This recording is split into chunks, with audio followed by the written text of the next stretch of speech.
Just give you a little bit of a heads up. What we are going to do is, between Rosh Hashanah and Yom Kippur, everybody tends to learn about Yom Kippur, which is fine. I mean, it makes a lot of sense. The only thing is that somehow we get very caught up in Rosh Hashanah Yom Kippur, and then we forget that straight after that comes Sukkot. So it would be a pity. I mean, obviously you want to get as much information as you possibly can about Rosh Hashanah and Yom Kippur, but it would be a pity to lose out the opportunity to learn things related to Sukkot, because then you turn around after Yom Kippur and it's like a little bit too late. So what I thought we would do today is we'll take I don't want to say it's a sikha, it's actually a series of short sikhas on Sukkot, from the Rebbe on Sukkot. And the thinking there was that depending just on how much time we have, we'll see how many we get to do. There's like a few different shorter perspectives, spiritual perspectives on elements of Sukkot. So I think that's something which could be quite nice.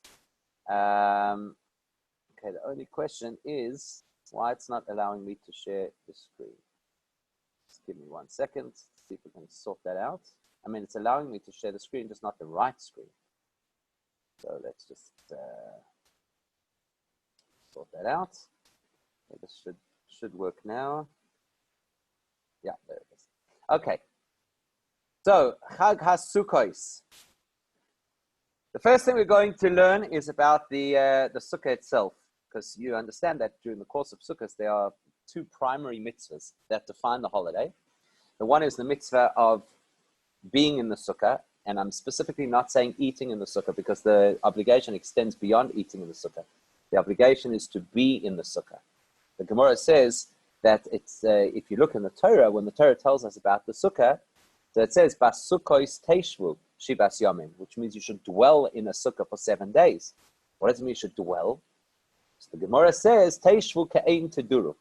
That means that you should dwell in the Sukkah similarly to how you would dwell in your house, which basically means that as we get closer to Sukkot, you'll have to make sure that your Wi-Fi extends all the way to your Sukkah, so that you could take all your Zooms into your Sukkah for Sukkot.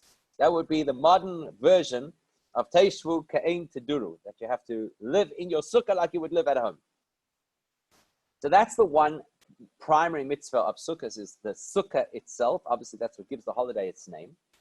And the other primary mitzvah is what we call the 4 species, the Daled Minim. Colloquially, we call it the Lulav. But actually, it's 4 species, the Lulav, the Esrog, the Hadassim, and the Arabos, that every single day of Sukkot, except for Shabbos, which this year is the first day of Sukkot. So we take these 4 species and we say a bracha over them. And then there's also a custom to move them in the various directions. Okay? So that's basically what you have to do on Sukkot. Now, what we're going to look at is a comparison between those 2 major mitzvahs. So, in Chag HaSukkos, anfangen kam mitzvahs. Oiser mitzvahs yeshiva Sukkah. So, when it comes to the holiday of Sukkot, there are various mitzvahs that we have to perform over and above the primary mitzvah to sit in the Sukkah. Von deswegen wird angerufen der Yom Tov al Shem Sukkos, und nicht auf den Namen von den anderen Mitzvahs, von Mitzvahs Netilas, Daled Minim, v'chulei. So what's interesting is that if there are a bunch of mitzvahs to do in the holiday of Sukkot, why is the holiday called Sukkot? Why don't we call it the Chag HaSimcha? Because one of the things that you're supposed to do on Sukkot is you're supposed to celebrate. Why don't we call it Chag HaEsrog? Right? Because one of the main things that you're supposed to do is to shake the lulav and esrog, and the esrog is the fanciest out of the four of them, so call it that. Why do we call it the holiday of Sukkot? Now, you can give a very simple answer, which we'll see in a second, a very simple answer, but we're not looking for simple answers. We want to understand something more profound.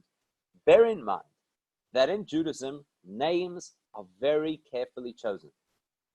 And if something is given a name, that's not just because it's ease of reference, it's because that name captures and conveys everything you need to know about that particular item, or that particular time frame, or that particular Torah portion.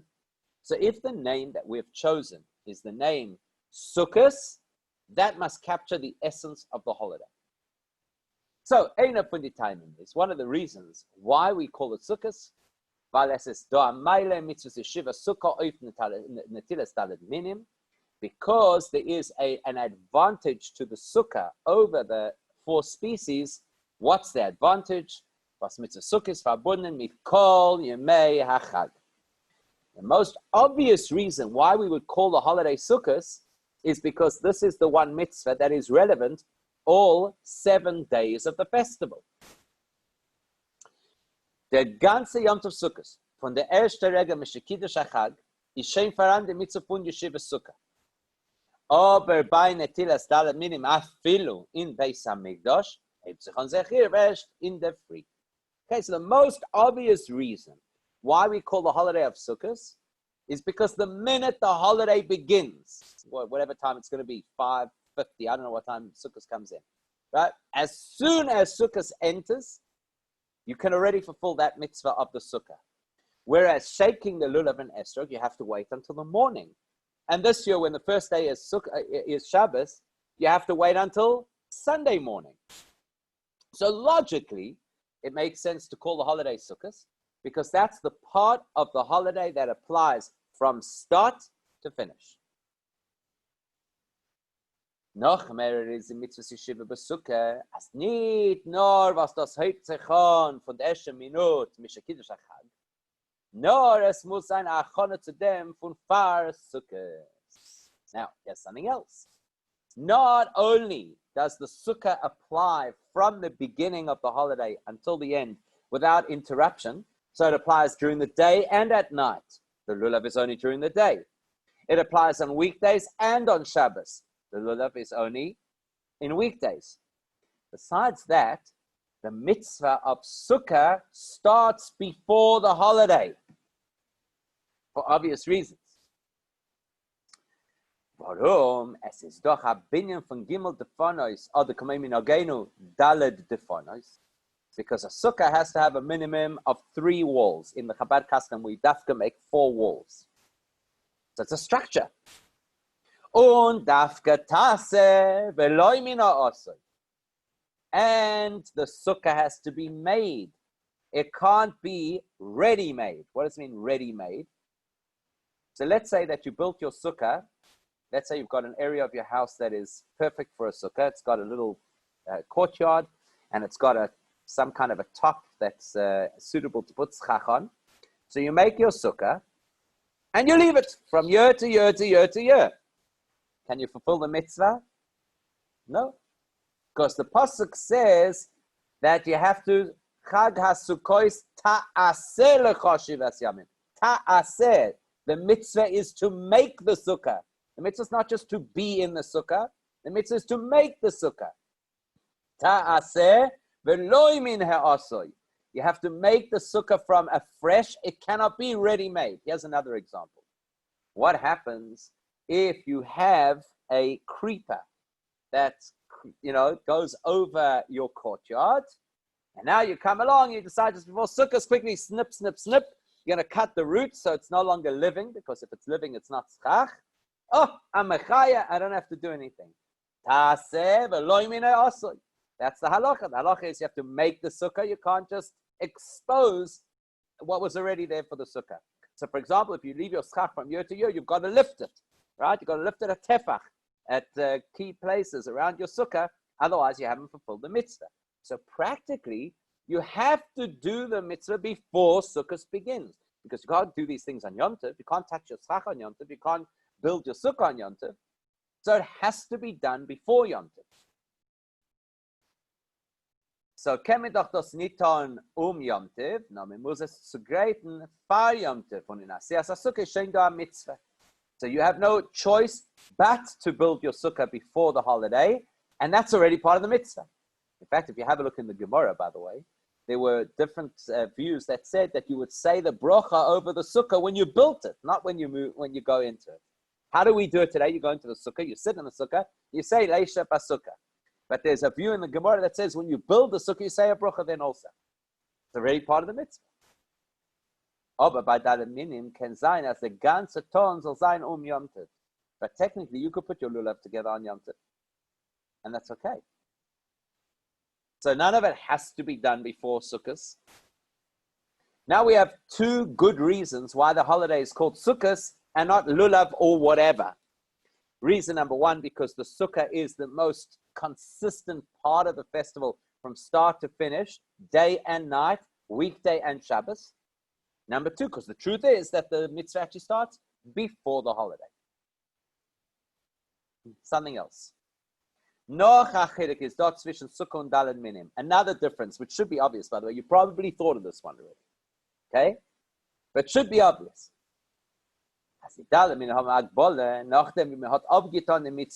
Is when showing potter von ihr. You get up in the morning and you shake your lulav and esrog. That's it, you're done. You're done. There's no such concept as, one second, if you want to unmute yourself, I've got to allow you to do that. There you go, now you can do it. Sarah, I think you look like you wanted to ask something. You were on mute. We missed what you were saying before. I was on mute. Okay, so let's go back. So I'm saying that this is, the next point is something that should be self-evident. Should be self-evident. What's self-evident? Shake the lulav in the morning. Zehu, you're done. Right? You mark it off on your calendar. Day one, lulav shaken. Right? If you're a health fanatic, you get up in the morning, you have your lulav shake, and you know, make sure you don't confuse your protein shake and your lulav shake. Right? So you're done. You've done the mitzvah, and that's all. You can't do it again. You can get other people to do it again. It's very interesting. The Rambam writes about it, that that's what you're supposed to do. The Rambam says you go visit the sick, you take your lulav. Right? So you can get other people to shake, but you can only fulfill the mitzvah of the lulav once per day. Aber mitzvah ist Shiva Sukkah. Was die Mitzvah ist, Teishu kein to dulu. Ist doch nicht scheiße zu sagen, dass hat schön abgetan die Mitzvah. Not sitzt sich meshkol im Achag. But going into the sukkah, you know, often this happens, you know, speak to people. Say, have you had a chance to eat in the sukkah yet? Yes, we did it last night. We went to friends last night. Okay, it's very nice. You did the mitzvah. But you could do it again. The mitzvah of the sukkah, you don't run out of opportunities. Sorry, I've already done my Monday sukkah. I'll please God do my Tuesday sukkah. You know, it doesn't work like that. You could spend the entire day in the sukkah and go in and out of the sukkah. And each time you come back in, you're doing the mitzvah again. However many hours you sit in the sukkah, you're doing a mitzvah. It's a phenomenal thing, by the way, if you think about how easy it is and how much of the mitzvah you could do. Fascinating. So mitzvah, the nature of the mitzvah of a sukkah is that it's a mitzvah that stretches for 7 days long. So we have given 3 compelling reasons why the sukkah is the one that the festival is named after, rather than the lulav, which is the next, I suppose, most central part of the holiday. Because, number one, it starts immediately. Number two, it includes a mitzvah even before the holiday. And number 3, you don't exhaust it in a day. You can keep doing it again and again. Those are the entry-level reasons. But like I said in the beginning, we're going to look for something deeper. Okay, so that puts us in the bottom of the second column at the letter base. Now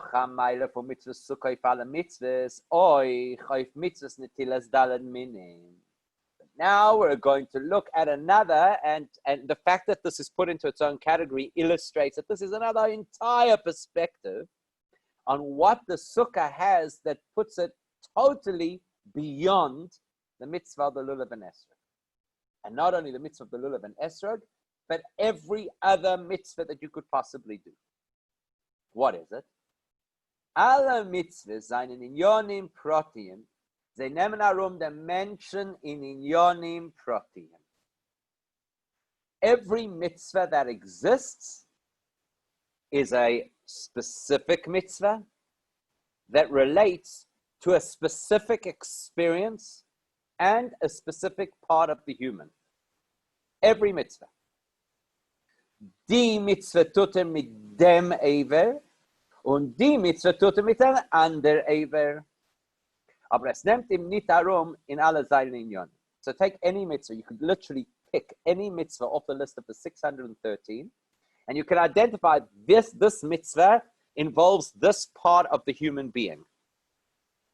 And another part of the human being will be excluded from that mitzvah. For example, how many mitzvahs can you do with your nose? Interesting, right? How many mitzvahs? Don't know. How many mitzvahs can a person do with their elbow? You can put tefillin on if you're a man. So your left elbow can get caught in a mitzvah, right? So the point is, generally speaking, mitzvahs only engage a particular part of the person, or maybe sometimes multiple parts, but never the entire person in a single mitzvah. Aber mitzvah sukkah, teishvuka ein teduru, is doch alle Inyonim, was tut seine Tzrochim Protim. Dieselbe Inyonim, was hat getan mit der Woche zurück, ist heint, als tut sie in Sukkah, ist kein damit der Mitzvah. Sukkah involves the whole of the person, and not only anatomically, but conceptually as well. So let's understand this for a second. You know, they always say there are only two mitzvahs that you can completely immerse in. The one is a mikveh, and the other is a sukkah. So what's the difference between a sukkah and a mikveh? If you dressed for the sukkah like you dressed for the mikveh, it would be a problem. Right? Why? In order for a person to go into the mikveh, in order to immerse in the mikveh, you dafka have to make sure there's nothing that is a chatzitza. You have to make sure there's nothing that can interfere between yourself and the water. So in other words, the principle of going inside a mikveh is the principle of exposing yourself completely to the experience. Like the Rambam says, it's the idea is to immerse yourself in the waters of pure knowledge. That's how the Rambam says what the deeper meaning of a sukkah, of a mikveh is. You immerse yourself in the waters of pure knowledge. So when you go inside the mikveh, the whole concept is, I can't bring my world with me because my world interferes with the connection. So I've got to leave the whole world behind. That's what clothing represents. Clothing are the levushim, the outer garments that a person uses for interaction with the world. If you think about it, that's what clothes are for. They're not for me. Yes, if the weather's bad, I need the clothing.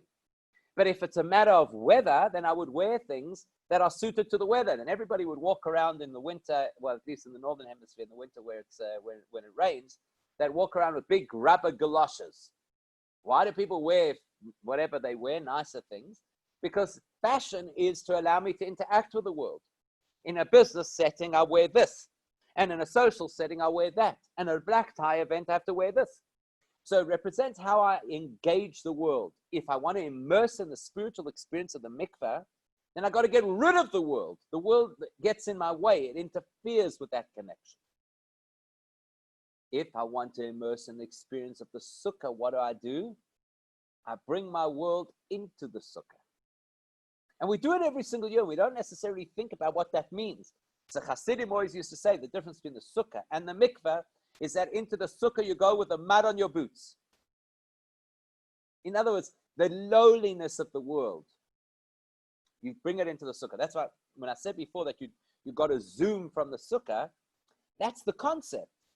All year long, I mean, obviously, Baruch Hashem, most of the Zooms that we do, I mean, I don't know about you, but Baruch Hashem, most of the Zooms are Torah content Zooms. So whoever it is, can't remember the guy's name, I think it's Korean or whatever, who came up with Zoom, he has a lot of merit. Because the amount of Torah that is generated, I don't think that there's another platform on the planet that so quickly produced so much Torah content. You know, everything else took a while to catch up. YouTube, like there was already billions of schmutzig things, and then eventually that Torah started to catch up. Like this, right from the beginning, just I go straight into Torah. So that's the goal of being Jewish. The goal of being Jewish is to take the world and to engage the world and envelop the world in holiness. which is what the sukkah is supposed to do. I take my things into the sukkah. I don't just eat in the sukkah and that way fulfill a mitzvah that is a digestion-based mitzvah. I take everything into the sukkah. And whatever comes into the sukkah is automatically incorporated into the mitzvah, which is fascinating. It's a beautiful thing to imagine. Noch mehr, more than that. There's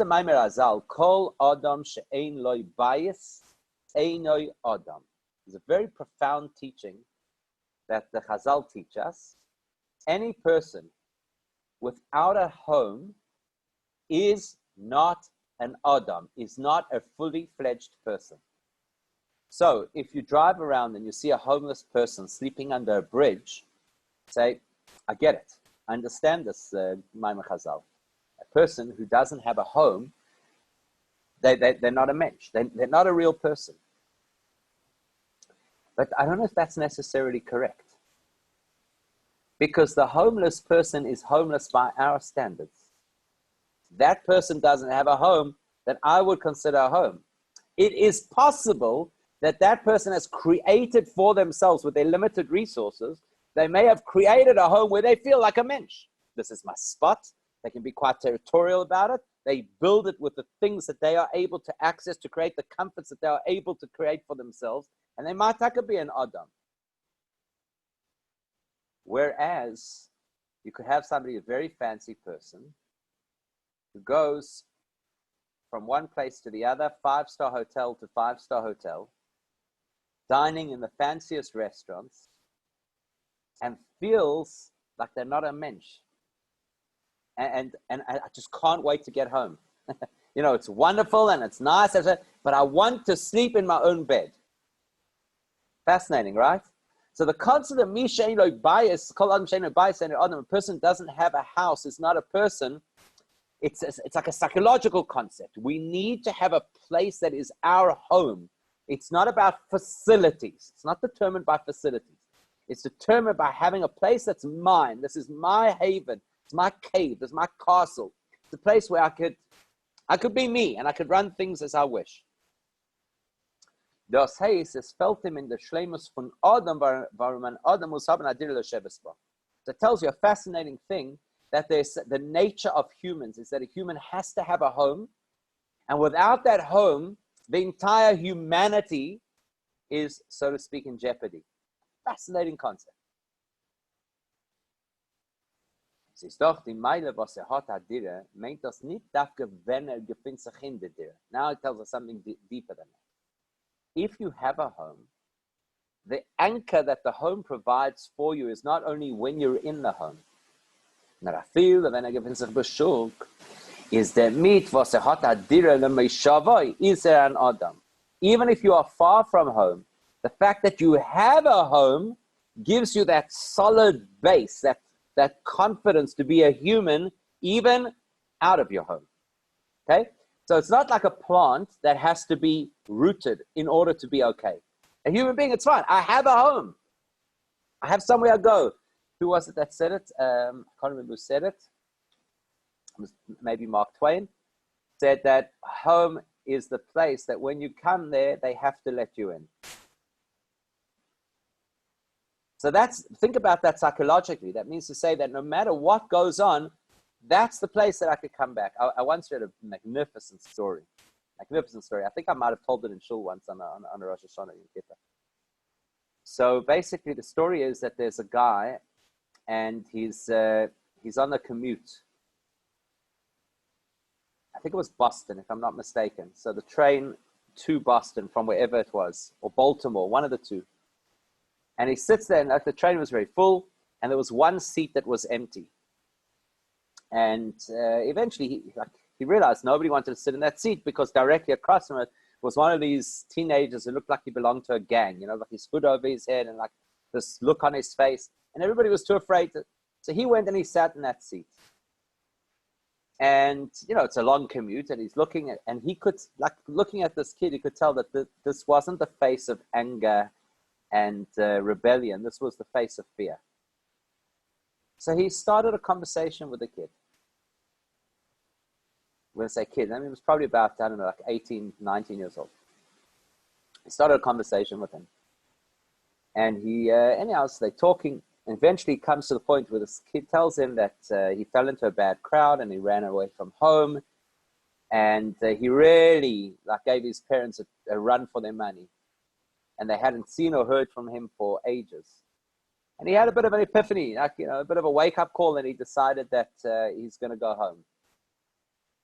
But he was very afraid of whether his parents would take him back or not. So he wrote either a letter or a fax in those days. I think it was probably a letter. Sent a letter ahead, and he says, I'm going to take the train on such and such a date, and I'm going to come home. And when the train pulls into the station, if you want me to come back home, so there's a particular tree that you see as the train pulls into the station. There's a particular tree over there. Stand by that tree, and then I'll know that you're happy for me to come back home. And if you're not standing at that tree, then I'll stay on the train and I'll just continue to ride the train. Anyhow, so he's telling the story to this guy, and as they're getting closer to the station, you can imagine the tension that's building up in this young kid. And eventually he says, I can't look. He says, I can't look. Do me a favor. We've been talking to this man. He said, do me a favor. Will you just tell me if one of my parents is standing there at the tree? Anyhow, so this guy describes the story. He says, as the train came around this bend, you could see this tree. He says, you cannot believe what was going on over there. He says, the whole family was standing there.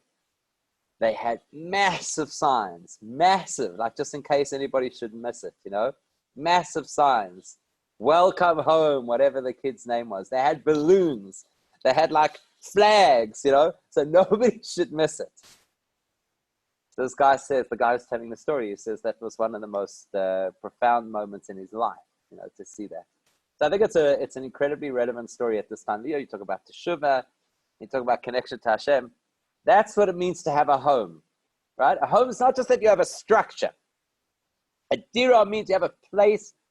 They want you there. You know what I mean? So that's a dira. It defines the nature of a person.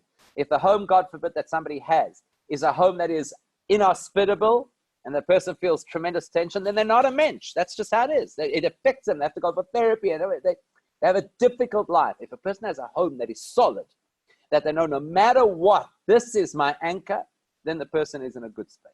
So it's something that defines the nature of the person.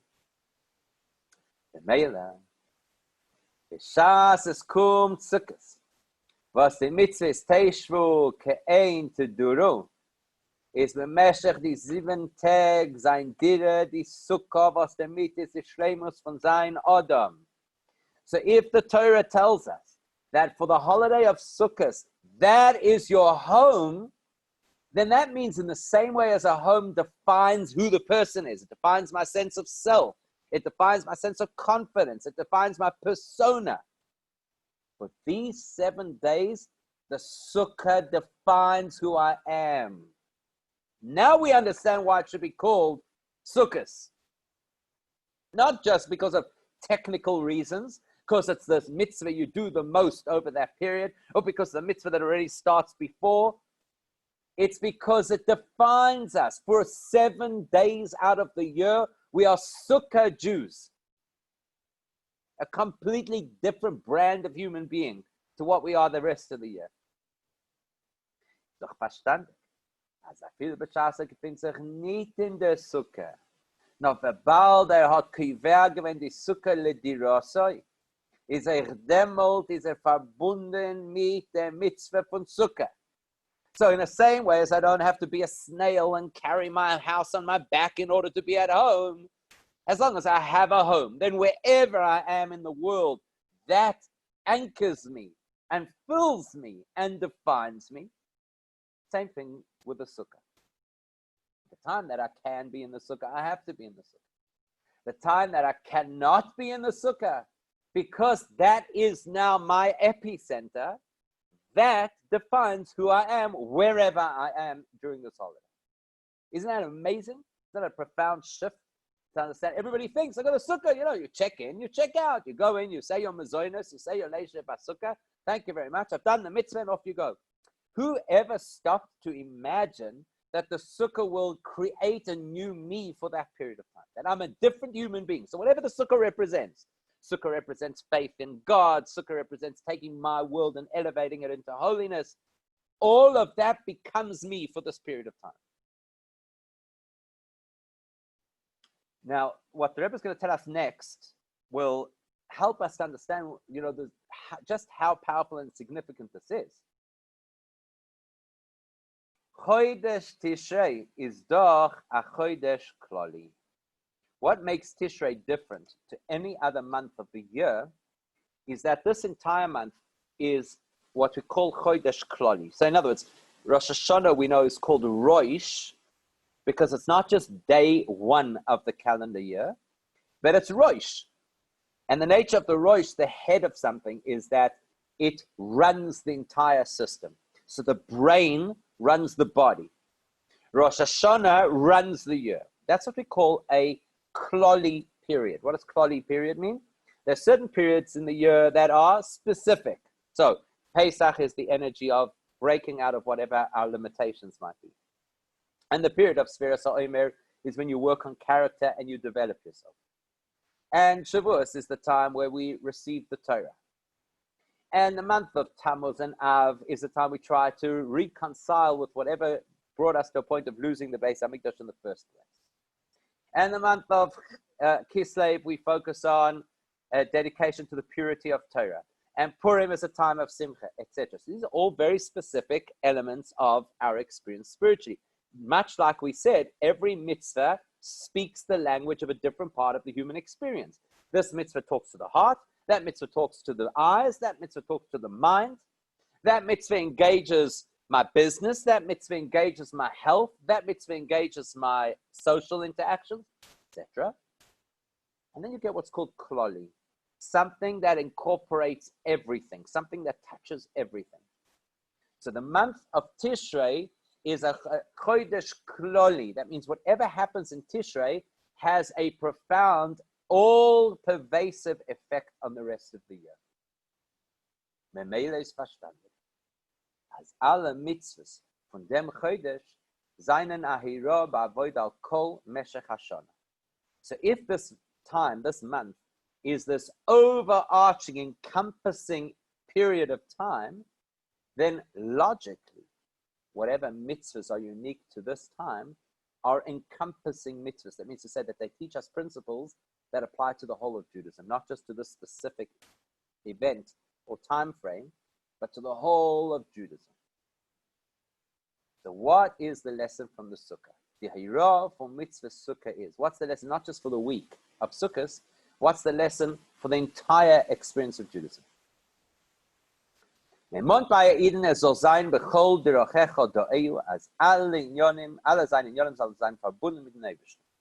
the things that the Torah insists upon is bechol derachecha, in all your ways, da'ehu, you should know Hashem. Not in all his ways. That goes without saying. His ways are the mitzvahs. Obviously, if you're doing a mitzvah, surely that should be a means of connecting to Hashem. Obviously. The chapa over here is bechol derachecha, in your ways, and the things that you do that are outside of the gamut of formal Torah and mitzvahs, eating, exercise, business, social interaction, art, whatever it is. So within that, we're expected to discover godliness in everything that we do. We shouldn't only serve Hashem at the time that we are formally studying Torah or formally davening. The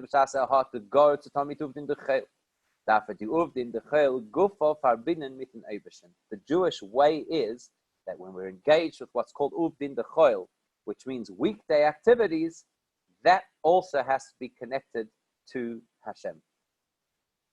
It's maybe a little bit more relevant this year, possibly, because the first day of Rosh Hashanah was Shabbos.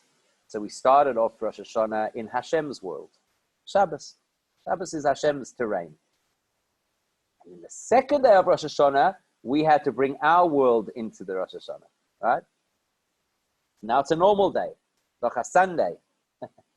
You know, I discovered yesterday that I didn't realize just how holy Sunday is. So I discovered yesterday that, people take the Sunday very seriously, maybe even more seriously than Rosh Hashanah itself. So that's the chap, to elevate the Sunday to be connected to Hashem. Everything that we're expected to do, and the Torah obviously has a list of many expectations, any expectation that the Torah has of us, it creates an environment and a source from which we can draw the strength to be able to succeed. So if we have an expectation that Hashem has of us, and the expectation is that we should turn everything that we do into a means of serving Hashem, somewhere along the line, we have to be given the resources to build ourselves to a point that we're capable of doing that. So where do we find those resources? In the sukkah. Bei der Mitzvah von Sukkah ist doch afilo, wenn schläft in der Sukkah, ist mekayem a Mitzvah von dem Eibishter. You know what's great about the Sukkah? You can sleep in the Sukkah and it's a mitzvah. It's very, it's quite reassuring to some people, because some people sleep in shul and they don't realize that that's not necessarily a mitzvah. In fact, somebody came to me this year on Rosh Hashanah, because for those people who could not come to shul, we published a little guide, how you daven at home, which things you skip and which things you say. So somebody came to complain that I left out the part that says, at this point, you should sleep for 10 minutes in lieu of the rabbi's sermon. So sleeping in shul is not a mitzvah. Sleeping in the sukkah is a mitzvah. Think about it. It's the only mitzvah that you could do while you sleep. Fascinating. Let's sleep in the sukkah and it's a mitzvah. And then the Rebbe's innovation in the Sikha is, even when you're not inside the sukkah, because the sukkah is now your home base, so you're linked to the sukkah wherever you are. There's this invisible thread that keeps you connected to the sukkah wherever you are. Some kind of a powerful schach Wi-Fi. That's as they say with the networks will tell you, we've got you covered. So the schach has you covered even beyond the sukkah. Und von dem darf nehmen Keach und Starkheit auf ein ganzes Jahr. Also in alle seinen Jahren soll sein Meshubet Selikus. So that gives us incredible power, and of course with it, an incredible insight.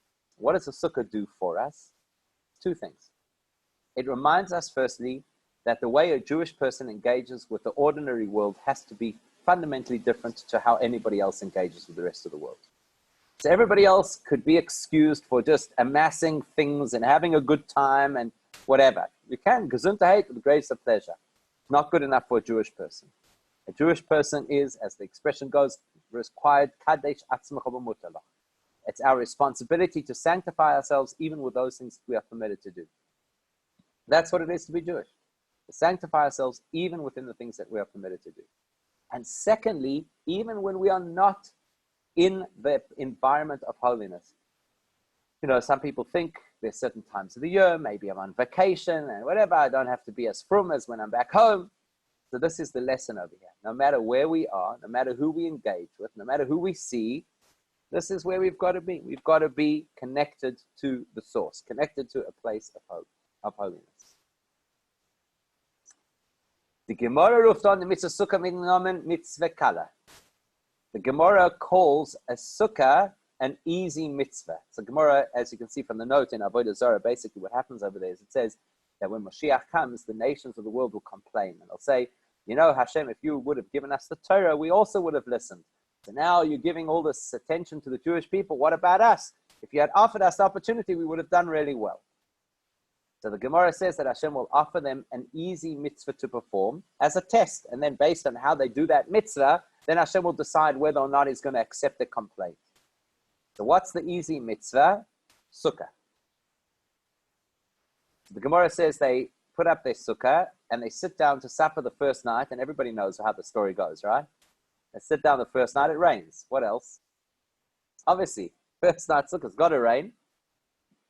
A mess, and the food gets wet, and who knows what. The next day they go sit in the sukkah. It is absolutely boiling hot. You can't find a comfortable spot in the sukkah. So the Gemara says that they walk out and they kick the sukkah and they say, you can keep your mitzvahs. And the reason that that's the mitzvah that they were given to try out on is because the Gemara calls it an easy mitzvah. And if you think about it, it is an easy mitzvah. In fact, one trend that I've noticed develop in Johannesburg over the last few years is how many Jews who are not observant at all build a sukkah. It's a beautiful thing to see. You know, once upon a time, not so long ago, if you were observant, you had a sukkah. If not, well, like it wasn't a thing. Today, so many people have sukkahs and they entertain in the sukkah and they spend time. Beautiful to see. Why? Because it's easy. It's an easy mitzvah. You get whoever it is who works for you to build it. You just got to put the schach on the top. And then from there, what's so difficult? You sit and eat. How difficult could that be? You know, and have a schnapps, because it's customary to have a l'chaim during the course of sukkah. So it's an easy sukkah. Why is it, easy mitzvah. Why is it called an easy mitzvah? There must be a more profound reason. What's an easy mitzvah? Just because you don't have to do much. You just sit there and press. I mean, that's why it's an easy mitzvah. It's got to be something deeper.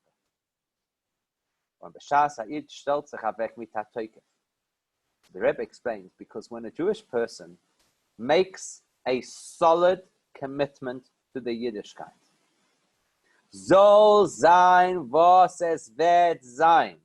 It doesn't matter what happens. It doesn't matter what comes my way. Ich bin an Eved lemelech malchi amlochim HaKadosh Baruch Hu. I am a dedicated servant of Hashem. Finished. It doesn't matter where. It doesn't matter when. If it's going to rain. If it's going to be hot. If it's going to be uncomfortable. It makes no difference. I am committed. And you could really apply the cliche over here. Boots and all.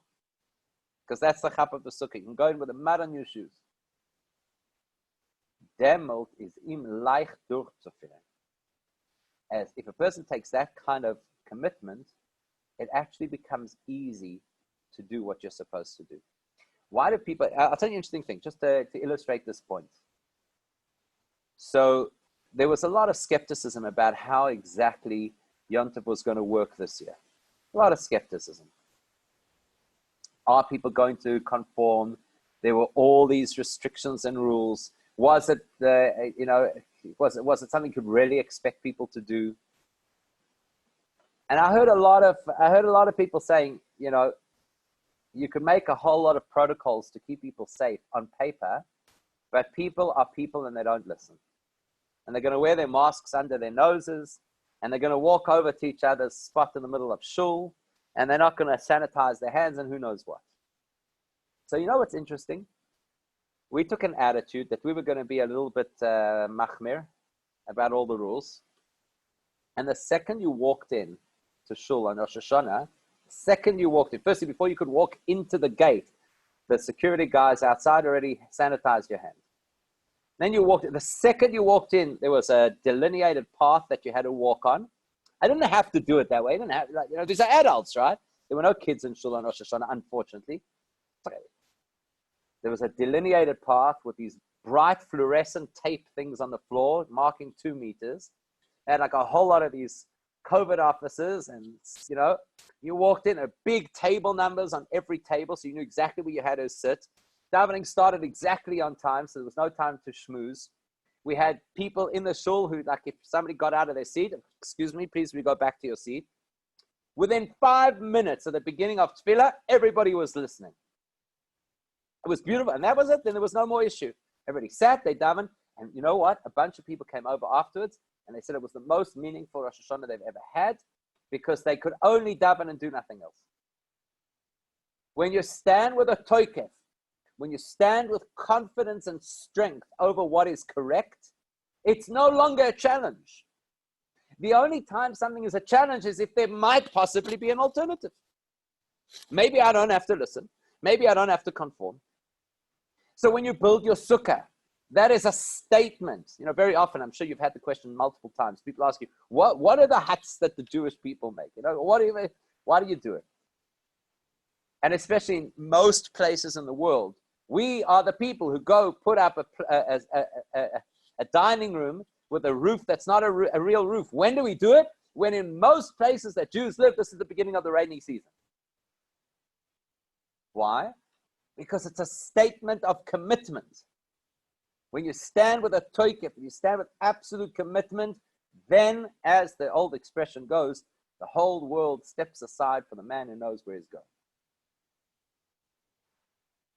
So demolt is im leicht durchzuführen, als euch seine Zorchem und Gashman soll sein, ki de boile meven und macht euch vesachtonim adir lo yisparech. With that kind of focused commitment, it's easy for a person to bring their normal day-to-day mundane activities into the realm of holiness. It's easy, because that's where I live. It's not an uphill battle. I'm trying to explain to myself, do I do this? Don't I do this? Why should I do this? Does it make sense? Could it work? Is it practical? What will people think?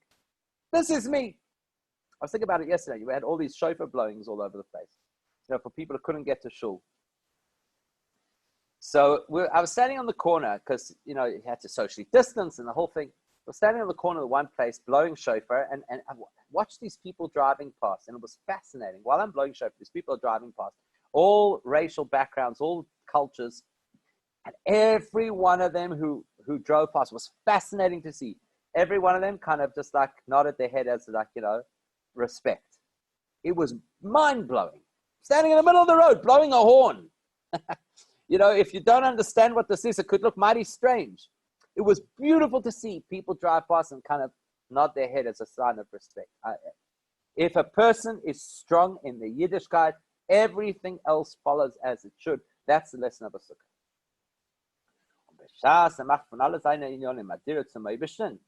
And when we do what we have to do, which is to turn our world and everything that is in it into a means of serving Hashem, then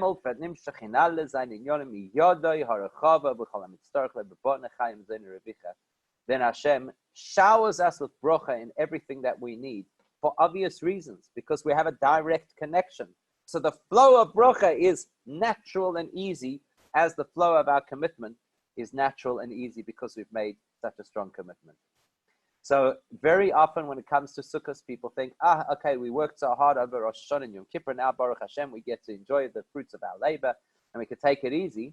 But once the Rebbe contextualizes it for us, you suddenly see that Sukkot is just as powerful and potent as Rosh Hashanah and Yom Kippur. It just is manifest in a different way. So it's not about sitting in shul and being absolutely focused on your davening. It's about taking your world and bringing it into the same place you were at in your davening at that time. So I think it's quite a beautiful insight. I don't know. I was kind of maybe a little bit ambitious today, thinking we might do more than one of these mini sikhs, but I guess we managed one. So at least that, and a powerful one at that.